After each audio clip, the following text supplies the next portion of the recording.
আৰে মাহী আপুনি অকলে আহিলে আহক বলক মাহী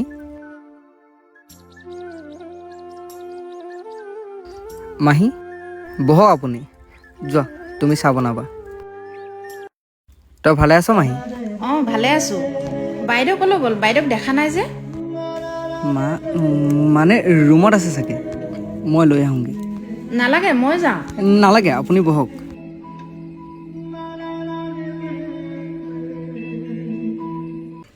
কি ভণ্টি আহিছে আৰু চা এটা কথা ভালকৈ শুনিলোঁ তোক যদি এইবোৰ কাম কৰা কথা তই ভনীৰ আগত যদি ক মোতকৈ বেয়া কিন্তু কোনো নহ'ব নাই নাই মই একোৱে নকওঁ আৰু আপুনি ক'ব আপোনাক যে আমি বহুত ভালকৈ ৰাখিছোঁ শুশ্ৰূষা কৰি ৰাখিছোঁ মই একোৱে নকওঁ এবাৰ মোক ভণ্টিক লগ কৰিবলৈ দেচোন বলক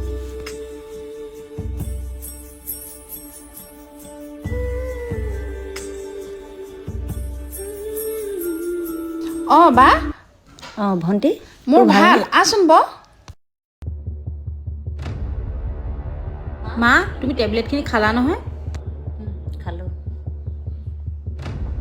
বা তোক যে একদম দুৰ্বল দুৰ্বল লাগিছে তোৰ গাটো ভালে আছেনে সিহঁতি ভালকৈ তোক চোৱা চিতা কৰিছেনে ভালকৈ ৰাখিছে যি বিচাৰোঁ তাকেই দিম একো অভাৱ হোৱা নাই তই চিন্তা কৰিব নালাগে আজি মই তোক দুদিনমান থকাকৈ আমাৰ ঘৰলৈ নিবলৈ আহিছোঁ তই যাবিনে মোৰ লগত মায়ে যদি যায়গৈ আমি থাকিবলৈ বহুত অকলশৰীয়া অনুভৱ কৰিম আৰু ঘৰত থাকিব মন নাযাব গোটেইটো আপোনাৰ লগতে আছিলে আৰু এতিয়া আমাৰ লগত থাকক হ'ব মই মাজে সময়ে আহি থাকিম বাক চাবলৈ আৰু তোমালোকেও বাক ভালকৈ চোৱা চিতা কৰিবা তই এতিয়া মই যাওঁ বা তই থাক মই যাওঁ তই ভালকৈ খোৱা বোৱা কৰিবি আৰু ভালকৈ থাকিবি হ'ব যা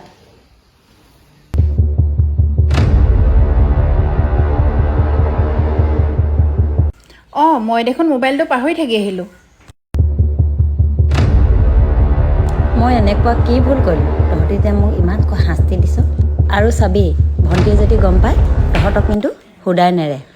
কোনে ক'ব আপুনি ক'ব যিটো কাম কৰিব লাগে সেইটো কাম কৰি থাকক দুসাঁজ খাব পাছ ন সেয়া আপোনাৰ বাবে যথেষ্ট দিলে নহয় তাক ঘপকৈ খংটো উঠাই পেলাই আপোনাক ভালকৈ খাবলৈ দিছোঁ শুবলৈ দিছোঁ আৰু তাতকৈ আপোনাক কি লাগে বাকী তোমালোকে এনেকুৱা ব্যৱহাৰ কৰিছা ভণ্টি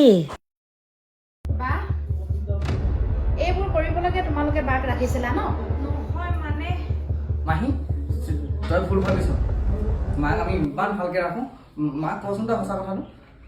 মিছা কথা আৰু নকবি আৰে মা আমি মিছা কথা কোৱা নাই তই আৰু কিমান মিছা কথা ক'বি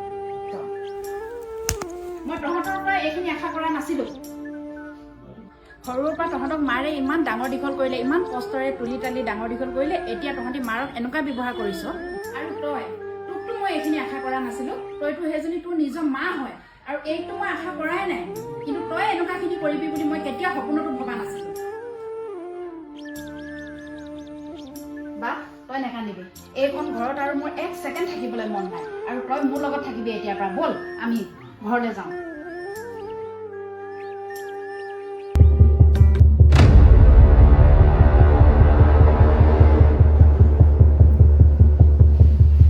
এইবোৰ চব তোমাৰ বাবে হৈছে মই যে তোমাৰ কথা শুনিবই নালাগিছিলে তোমাৰ কথা শুনাৰ বাবে আৰু আজি মই মাক হেৰুৱালোঁ হয় আকৌ পাই এতিয়াৰ পৰা ঘৰৰ সকলো কাম ময়ে কৰিব লাগিব তোৰ যে দিমাগটোত একোৱেই নাই আৰু সঁচাকৈ মই পাগল মই যে তোৰ কথা শুনিলোঁ মই মোৰ মাক এনেকৈ হেৰুৱাম বুলি ভবা নাছিলোঁ